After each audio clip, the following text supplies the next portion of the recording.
자, 강의 시작하겠습니다. 자, 안녕하세요. 우리 지난번에 조문 강의 여러분한테 서비스로, 일단은 조문 강의로 여러분한테 서비스를 했습니다. 자, 그랬는데 이제 조문 강의로는 솔직히 말해서 고득점을 얻기는 어려워요. 그래서 조문 강의를 통해서 기본적인 헌법의 내용을 좀 조문이라는 게 가장 기본이잖아요. 그 조문을 위주로 해서 원래 헌법 이론과 판례를 보는 건데, 자, 기본적으로 조문을 보셨으니까, 자, 이제 이론과 판례에 대한 조합, 그것도 시험에 나올 것만, 지금 와서 뭐 기본 강의를 듣자는 건 아니잖아요. 제 강의를 듣는 분들은 기본적으로 조문 강의 들었죠. 또 어디서든지 기본 강의라도 어떻게든 들었죠. 또 헌법을 또 과거에 해보신 분들이 대부분이기 때문에 뭐 진짜 뭐 새롭게 뭐 지금부터 처음 공부하시겠다, 이런 분들 기본 강의 들으세요. 제 강의를 듣는 전제는, 자, 기본 강의는 어느 정도 들었는데 딱 시험에 나올 것만 하고 싶어요 라는 분들을 위한 핵심 테마 강의라고 생각하시면 돼요. 그러니까 전반적인 기본적인 내용을 하지는 않습니다. 뭐 이제 와서 헌법이요, 국민적 합의예요. 그러면서 국민적 합의인데 뭘 합의했나요? 라고 해서 대상 내용이 보니까, 자, 기본권을 국민적 합의, 또 자, 그 기본권을 보장하기 위한 국가 권력의 통치 구조를 기본적 합의, 이렇게 설명을 해야 되는데 그건 기본 강의 가서 들으셔야죠. 그런 것들은 자, 이 강의에선 하지 않습니다. 그거 염려하셔야 돼요. 염두해 두셔야 돼요. 만약에요, 나 기본 강의부터 듣고 싶은데, 그건 이 강의를 찾아오시면 안 되죠. 그건 기본 강의는 기본적으로요, 7급 이상 해당되는 강의를 들으시면 돼요. 공무원 강의 중에 7급 강의, 그걸 대비로 해서 기본 강의가 있는 것을 가서 들으시면 충분히 승진 문제의 기본 강의는 어느 정도 완성이 됩니다. 뭐 어떻게 보면 좀 솔직히 말해서 7급, 그다음에 국가직이든 지방직이든 그 대비 기본 강의가 경찰 승진, 경정 승진 범위하고 똑같으니까요. 그러면 기본 강의는 그걸로 채워 넣었어요. 그 다음에 이제 시험에 나올 것만, 다 나오진 않잖아요. 그렇다고 해서 뭐 선생님 지난번에 테마 강의 때 안 했는데 그게 나왔어요. 그렇다 해서 대부분 다 여기에 걸리겠지만 한두 개는 벗어날 수 있어도 그게 일반적이진 않아요. 벗어나진 않습니다, 거의. 그래서 제가 경찰 승진, 그것도 경정에서, 자, 프라임 법학원에서, 자, 테마 헌법 강의를 여러분한테 핵심 요약 강의를 제공하겠습니다. 또 그랬더니 많은 분들이 요구합니다. 저는 올인원 강의를 원합니다. 바로 찾아오셨어요. 기본 강의 다 들으시고요. 이걸로 끝냅시다. 왜? 여기에는, 자, 이론, 테마, 자, 테마별로 이론, 판례 정리를 하는 것뿐만 아니라 거기에 따른 OX 지문도 따라서 정리를 해드려요. 자, 그래서 앞으로, 자, 짧지만 굵게, 그렇다고 해서 짧다고 해서 너무 짧진 않아요. 그래도 한 40강의, 50강의 정도의 대상 정도 해가지고 빠르게 진행을 해보도록 하겠습니다. 자, 그래서 제가 준비한 경찰 승진, 그것도 경정 대비 헌법, 객관식이죠. 주관식 아닙니다. 자, 객관식용 테마 강의 바로 오늘부터 시작해 들어가 보겠습니다. 그래서 일단은 먼저 이 강의는 여러분한테 이렇게 합니다 라고 해서 소개 영상을 하나 만들어 봤어요. 한번 볼게요. 자, 이렇게 먼저 테마를 먼저 정합니다. 이렇게 이렇게 테마를 정해서 이 테마에 따라서 여러분한테 하나하나, 일단은 당연히 기본, 여러분이 이 강의를 듣기 위해서는 조문 강의를 먼저 들어오셔야 돼요. 이걸 먼저 자, 먼저 하셔야 되고요. 그러고 나서 여기에는 그 조문에 따른 뭐 그게 아니라 이론, 판례, 그러고 나서 여기에 해당되는 OX, 자, 기출지문을 좀 볼 거예요. 이런 식으로 편제가 돼 있어요. 그래서 여러분들이 단순히 이론과 판례만 보는 것도 아니고 또 내용만 보는 게 아니에요. 그렇게 정리하시면 될 것 같습니다. 자, 그래서 일단은 첫 번째 테마 대표적으로 저는 관습헌법부터 바로 봅니다. 여러분이 헌법의 개념, 뭐 한 단어로 얘기하면 국민적 합의죠. 지금 와서는 국민이 주권자이니까 주권적 합의라고 보시면 돼요. 그래서 국민적 합의, 근데 대상이, 내용이 보니까 뭘 합의했는데, 그래서 기본권, 그 다음에 이 기본권을 보장하기 위한 수단으로서 통치구조, 이거에 관한 국민적 합의예요. 그러면 전 세계 헌법은, 자, 어찌됐든 국민적 합의인데 국가마다 206개 있는 국가마다 다르잖아요. 그래서 국가에 관한 국민적 합의, 국가가 통치구조, 그 국가가 있는 건 수단이에요. 수단. 이 수단이 자, 기본권 보장이라는 목적 달성을 위해서 존재하는 이런 내용에 대해서 통치구조, 요것까지 합의한 게 바로 헌법의 개념이에요. 그러면 206개 헌법을 가진 나라들이 어떤 헌법을, 누구 헌법을 얘기를 해줘야죠. 그래서 앞에다 이런 말 써줘야죠. 대한민국 헌법 이렇게 얘기를 해줘야죠. 그래서 대한민국이라는 특정 국가에서 그 나라 구성원인 주권자인 국민들의 합의라고 보시면 돼요. 근데 그게 국민적 합의를 이렇게 성문 규범으로 만든 경우가 있어요. 성문 규범. 아니 원래 법률이 있는데도 헌법이라는 성문 규범을 따로 만들어서 성문헌법 이렇게 얘기를 하죠. 만약에 성문 규범을 따로 만들지 않고 기존에 있는 법률에 규범화 시켰어요. 어찌됐든 규범이에요. 헌법이라는 자 별도의 규범을 만들 때가 있고요. 기존의 법률로요. 자 헌법의 내용을 다 포함하는 경우가 있어요. 어찌됐든 성문 규범을 만든 나라들. 그런데 글자는 한계가 있잖아요. 여러분 누구한테 저 소식을 전달하거나 연락을 할 때 글자로 쓰는 건 엄연히 한계가 있어요. 말로 전달하는 건 조금 더 자유롭고요. 자 그런데 거기다 텔레파시는 내 맘 알지? 이건 더 자유롭겠지만 아직 텔레파시는 그래서 이거는 문자화 시켰지만 문자로서의 한계가 있기 때문에 뭐가? 자 문자는 아니죠. 관습. 이거 오랜 관행. 이걸 얘기하죠. 오랜 관행, 관습 이렇게 얘기하죠. 그러니까 오랜 관행이나 표현은 되게 많아요. 관례도 있고 오랜 선례도 있고 되게 표현은 많지만 가장 일반적으로 많이 쓰는 건 관습이란 말을 쓰죠. 관습화된 헌법이다 이렇게 얘기를 하죠. 그래서 문자는 한계가 있습니다. 그래서 그 문자의 한계를 극복하기 위해서 관습헌법을 인정하겠느냐 이런 내용이에요. 그래서 일반적으로 의의를 먼저 보고 그다음에 유형, 그다음에 관습헌법의 인정 여부. 자 일단은 학설도 있지만 헌법재판소 요걸로써 여러분들이 시험 문제를 푸시면 돼요. 객관식용에서는요. 그러면 인정을 한다니까 그러면 필요한 요건은 뭔데? 이렇게 얘기하는 거죠. 전부 다 헌법재판소 입장에 근거해서 이야기를 합니다. 그러면 인정하고 요건을 갖췄을 때 그 헌법에 갖는 관습헌법이 갖는 성문헌법이 버젓이 있는데 관습헌법은 어떤 효력을 갖느냐? 그래서 성문헌법을 대체하느냐? 아니면 성문헌법이 있을 때는 쓰지 않지만 성문헌법이 없을 때 마치 효력을 동등하게 보면서 보충적으로 쓰듯이 그러니까 없을 때만 쓰는 거죠. 그 요걸 이제 많이들 착각하세요. 없을 때 사용하는 거하고 사용할 때는 헌법과 동일하게 쓰는 말. 이거는 이제 구별을 하셔야죠. 그러니까 관습헌법은 언제 말을 끄집어낸다? 성문헌법에 문자로 돼 있지 않을 때. 그러니까 문자로 돼 있을 때 쓰면 안 되죠. 그럴 때 그러면 쓸 때는 어떤 효력을 갖는데 그걸 얘기하는 거야. 쓸 때는 어떤 효력을 갖는데. 그러니까 헌법과 동일하게 취급을 해줘야죠. 그러면 그런 관습헌법도 시대가 지나면 바뀌는 거 아니에요? 아이, 그럼 바뀐다라는 개념보다는 관습헌법은요. 기존 성문헌법에 안 써있는 걸 인정하는 거니까 만약에 성문헌법을 개정하면서 관습헌법을 쓱 집어넣으면 되는데 혹시 관습헌법 내용을 법률로 개정할 수 있나요? 그건 안 된다는 거예요. 왜? 헌법과 동일하게 취급하는 거니까. 그래서 개정 절차, 기존 헌법에 관한 개정 절차를 통해서 이렇게 얘기하는 거죠. 그래서 관습헌법을 폐지하는 방법은 기존 헌법 규범을 개정하면서 관습헌법을 집어넣으면 그러면 관습헌법 자체는 더 이상 필요가 없게 된 거죠.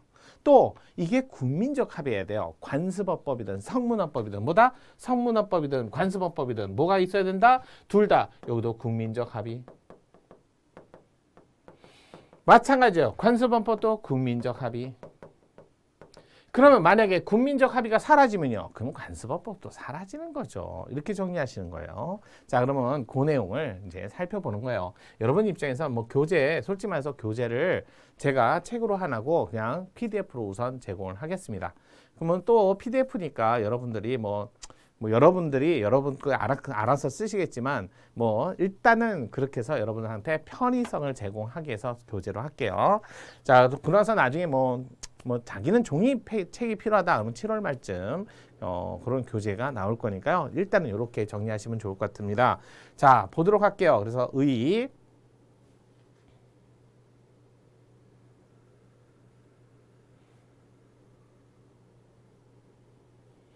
자, 관습헌법에 의해 오래된 헌법적 관행 또는 관습이 일반 국민에 의해서 반복되어 행해지고 이것이 사회 구성원 모두에게 법적 확신까지 갖게 된다면 이게 지금 성문화되어 있지 않다는 거예요. 성문화되어 있지 않고 오래된 관행이라는 거예요. 그래서 성문 규정이 마련되어 있지 않을 경우일지라도 그 내용은 헌법과 동일한 효력을 인정하는 것을 우리는 관습헌법이라고 얘기합니다. 이런 개념을 먼저 봤으면 유형, 자 헌법, 성문헌법의 기초에서 본래 의미를 발전한 게 관습헌법이다. 여러분 생각해 볼게요. 기존 헌법 조문이 있어요. 그거를 자 발전시킨 거죠. 만약에 여기 과일 아니면 여러분 보통 사과 있잖아요. 애플 있잖아요. 근데 애플인데 요즘에 애플 망고가 있어요. 그러니까 기존에 명시적 규정이 있는데 그 규정의 해석을 통해서 조금 더 이제 추가하는 개념이죠. 자, 이거는 헌법에 없는 내용이 아니잖아요. 시대가 변해서 바뀐 거죠. 그래서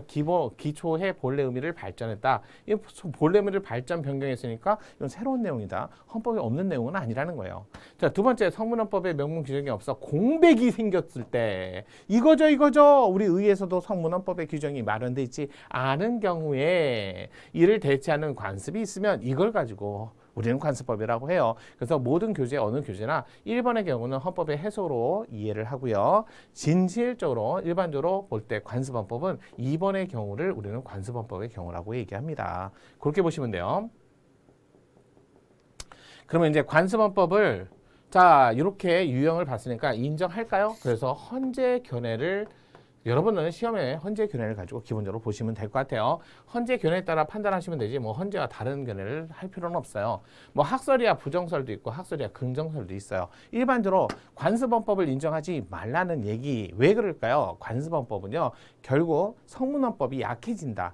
그럼 성문헌법이 버젓이 있는데도 자꾸 반대되는 또는 이런 것도 인정할 수 있지 않느냐? 또 불분명하다. 글자로 안 돼 있으니까.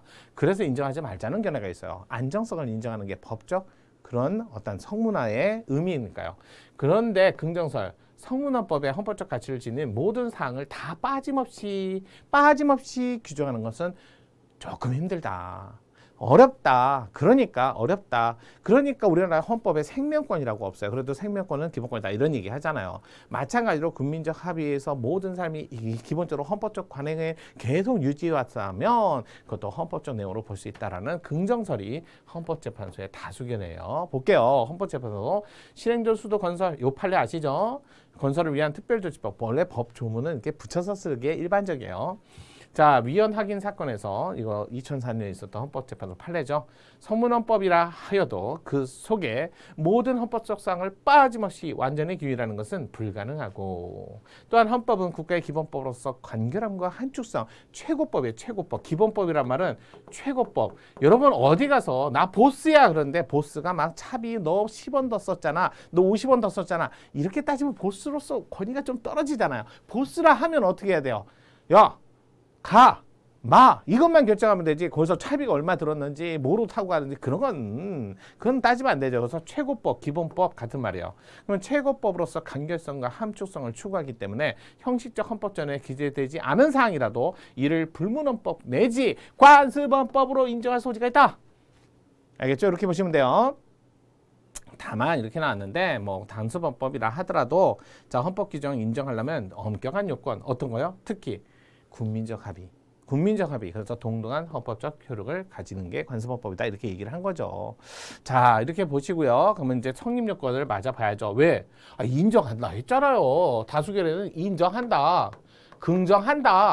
긍정한다면 그럼 어느 때 관습헌법이 마련된 걸로 볼 거냐? 이렇게 얘기를 하는 거예요. 긍정한다. 그러니까 어떻게 한다? 성문 규정이 없는 헌법적 사항에 관해서 관행 내지 관례가 일단은 선제, 존재, 현존은 무조건 해야 돼요. 근데 그게 옛날에 했고 지금은 안 해. 그러면 안 되죠. 그래서 계속적으로. 그러니까 명백성이라고도 얘기해요. 이거 현존 명백성. 그러고 나서 계속성. 이렇게도 표현을 해요. 현존, 계속, 그 다음에 항상성이라는 건요. 그와 다른 생각을 가진 사람이 없었어야 돼요. 그러니까 계속적으로 지속적으로 똑같은 생각을 가지면서 그 내용이 명확해야 돼요. 내용이 사람들마다 해석의 가치에 따라서 얘는 이렇게 생각하고 쟤는 저렇게. 그러면 안 되죠. 왜? 법처럼 똑같이 누구나 다 무단주차 4만 원 과태료니 4만 원 과태료인데 사람마다 달리 해석하면 안 되죠. 그 내용이에요. 내용은 명확한 내용이고 해석에 따라 달라지지 말을 것. 이러한 관행의 헌법적 관습으로 국민들의 승인, 이게 제일 중요하죠. 관습헌법이든 성문헌법이든 국민적 합의, 주권적 합의가 있어야 돼요. 그래서 승인 내지 폭넓은 컨센서스라고 영어로는 얘기하고요.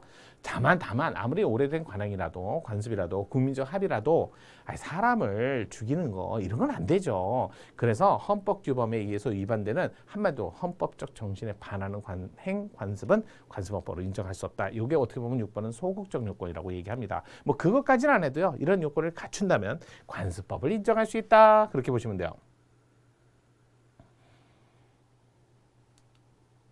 자, 그러면 관습법의 효력 보도록 할게요. 자, 관습법의 효력. 자, 그러면 이제 인정을 한다. 요건은 이렇게 갖추면 된다. 그다음에 이제 효력을 따져야죠. 그럼 객관식 시험 문제에서는 솔직히 말해서 인정한다, 부정한다 그걸 내진 않아요. 중요한 거는 요건에서 국민적 합의가 필요하다라는 거하고 두 번째 효력이에요. 효력. 중요한 테마다. 이거죠. 관습법. 관습헌법, 법률에도 관습법, 헌법에도 관습헌법 인정을 해요. 그럼 어떻게 쓸 건데? 쓸 건데. 관습헌법의 등장은 성문헌법이 없을 때. 그럼 등장했는데 너는 어떤 힘이 있는데? 라고 할 때 효력이라고 얘기하죠. 그러니까 등장은 없을 때 하니까 보충적으로 등장한다. 이렇게 쓰시고요. 그러면 등장했는데 나타났는데 무슨 힘이 있는데? 효력은 등장하고 다르잖아요. 없으니까 나타났잖아. 그럼 없으면 뭐로 취급해야 돼요? 법률로? 헌법이잖아요. 헌법으로 취급을 해야죠. 그러면 헌법으로 취급해야지. 거기다 대고 보충조이다. 이러면 안 돼요. 여러분 보충이 뭐냐면요. 헌법 조문이 애매해요. 그러니까 애매하니까 헌법 조문 자체로는 해석이 어려울 때 그럴 때 가져다 쓰는 도구들을 뭐라 한다? 보충적 도구라고 얘기합니다. 그건 효력이 또는 해석이 그럴 땐 보충적 효력이라고 얘기하고요. 만약에 대등적 효력이라고 얘기하면요. 헌법 조문이 애매해요. 근데 가져다 쓴 게 관습헌법인데 관습헌법이 성문헌법을 아예 지워버리거나 관습헌법이 성문헌법을 무시할 수 있을 정도의 힘이 있으면 대등한 효력이 있다. 이렇게 얘기하는 거야. 그래서 효력 중에 보충적 효력이 있다. 대등한 효력이 있다. 아니면 없을 때 등장했으니까 걔를 대신해서 나왔으니까 뭐다? 동등하게 효력이 있다. 이렇게 얘기해요. 등장할 때는 보충적으로 사용한다. 등장한다. 이런 뜻이고 사용을 할 때는 끄집어낸 다음에 힘을 발휘할 때는 보충, 대등, 동등. 뭐예요? 그랬더니 헌법재판소가 동등한 효력이 있다. 이렇게 얘기하는 거죠. 그래서 헌법적 사항에 관해 형성되는 관행 내지 관례가 전부 관습헌법이 되는 것은 아니고요. 강제력 있는 헌법 규범으로서 인정되려면 엄격한 요건을 충족되어야만 하며 이러한 요건이 충족된 관습법만이 관습헌법으로서 헌법과 동등한 법적 효력이 있다. 아예 동등한 동일한 헌법재판소는 분명히 쓸 때는 아니면 등장할 때는 달리 표현해요. 등장할 때는 성문헌법에 규범이 없을 때, 부족할 때 하지만 가져다 쓸 때 힘은 동등한 효력이 있다. 요거하고 요걸 같이 연결해야지. 여기가 보충조이니까 효력도 보충조이다. 그러면 안 돼요. 객관식 시험 문제 얘를 제일 많이 냈다고. 자, 그러면 이렇게 갖고 인정하고 효력도 했으니까 뭐 이거 어떻게 할 거야? 나중에 계속적으로 관습법으로 둘 거야? 아니죠. 그럼 관습법을 성문화 시켜야 될 거 아니에요. 그걸 우리는 자, 어떻게 개정하고 어떻게 폐지할래? 이렇게 얘기하는 거죠. 자, 첫 번째 개정 절차. 이거 법률 개정 절차로 할래? 아니면 헌법 개정 절차로 할래? 당연하죠. 헌법적 내용인데 이거 법률 개정 절차로 하면 어떡해요? 아니다. 헌법 개정 절차로 한다. 2, 6, 3 아시죠? 20일 이상, 60일 이내, 30일 이내. 공고, 국회의결, 국민투표 다 아시잖아요. 그 내용이에요. 그러면 여기다 갖다 쓰는 거지. 그래서 성문헌법적 전제로 한 개념, 관습헌법 개정은 법률의 형식으로도 가능하다는 견해가 있지만 아니에요. 관습헌법도 헌법적 효력이 있으므로, 힘이 있으므로 따라서 법률 개정 절차가 아니라 기존의 성문헌법을 130조, 아시겠죠? 여기 130조 60일 내 국회의결 30일 내 국민투표라는 절차, 국회의결과 플러스 국민투표로 개정을 하면 성문화되는 절차를 거친다고 봄이 일반적이다. 따라서 법률 개정은 오로지 국회 의결만 하는 거니까. 그래서 국회 의결로만 헌법 개정을 하면 안 된다. 이렇게 생각하시면 돼요. 관습법도 마찬가지다. 그러면 그렇게 하고 개정해서 헌법 개정 절차를 통해서 관습법을 유입을 시켰으면 더 이상 관습법은 얘기할 필요가 없지. 성문화 됐으니까. 그래서 얘기하는 거야. 폐지가 됐다. 성립요건의 변화, 즉 국민적 합의를 상실. 이게 첫 번째. 합의가 사라지면 당연히 성문헌법도, 불문헌법도, 관습헌법도 아예 싹 다 사라져야죠. 국민적 합의가 사라지면. 그래서 관습헌법의 요건의 성립요건일 뿐만 아니라 효력요건이기 때문에 폐지된다. 두 가지예요. 첫 번째는 국민적 합의가 상실된다. 두 번째, 헌법 개정 절차를 통해서 유입되는 순간 관습헌법은 더 이상 필요가 없게 된다. 자, 여기까지 봤어요. 그래서 여러분 아마 대부분 문제가 첫 번째 문제가 1번 문제가 자, 요거 다음에 이제 테마가 합헌적 법률 해석이에요. 그 문제가 나오거나 또는 이렇게 관습헌법에 관한 헌법의 개념으로서 종류 문제가 나오거나 둘 중에 하나 나오죠. 대부분. 자, 그렇게 해서 보고요. 그러면 이제 관련 지문 학습 한번 살펴보도록 하겠습니다. 자, 과거에 있었던 기출문제를 중심으로 보는 거예요. 볼게요. 헌법재판소 결정에 따르면 관습헌법도 성문헌법과 마찬가지로 주권자인 국민의 헌법적 결단 의사표현이며 선문헌법과 동등한 효력을 가진다. 이렇게 과거에 기출지문이 있었어요. 동등한 효력을 가진다. 맞아요. 맞는 지문. 두 번째, 관습헌법을 폐지하기 위해서는 헌법이 정한 절차에 따른 헌법 개정이 이루어져야 된다. 올해도 다른 시험 문제에서 나온 거예요. 법률 개정 절차로. 그러면 틀린 지문이에요. 자, 이런 식으로 기출지문을 살펴봐서 여러분들이 최근에 나왔던 문제를 중심으로 해갖고 이런 식으로 문제가 출제를 했으니까 대비하세요 라고 해갖고 정리를 하는 거예요. 거의 뭐 올인원 수준이죠. 이렇게 정리하시고 나중에 이제 기출문제, 최신 기출문제만 조금 풀고 모의고사 보시면 충분히 대비가 되지 않을까라고 저는 생각합니다. 물론 관습헌법이 뭐 테마적으로 엄청나게 많은 내용을 갖고 있고 또 관습헌법의 기출지문이 그렇게 많거나 그러진 않아요. 있어도 거의 정해져 있어요. 뭐 발전하거나 더 이상 논의될 게 없거든요. 그래서 관습헌법 판례가 맞나요? 그냥 신행정 수도 이전에 관한 법률 하나밖에 없잖아요. 그래서 행정중심 복합도시는 수도 이전 문제가 아니니까 그건 반하지 않는다. 그래서 각하 또 합헌 결정까지 받았잖아요. 왜? 수도 이전 문제 아니고 잘 만든 법이다. 그래서 지금 현재 세종시가 존재하니까요. 자, 앞으로 이런 식으로 테마 강의를 통해서 여러분이 시험에 나올 수 있는 아주 중요한 그런 테마 중심으로 이렇게 OX 지문을 같이 함께 살펴보는 시간을 갖겠습니다. 자, 저랑 같이 하실 거죠? 같이 하신다면 여러분의 헌법적 지식과 헌법의 학습에 있어서 가장 강력한 무기가 될 수 있고 합격의 지름길로 갈 수 있다고 생각합니다. 따라오실 거죠? 자, 저랑 같이 하세요. 자, 프라임법학원의 정인영 강사였습니다. 감사합니다.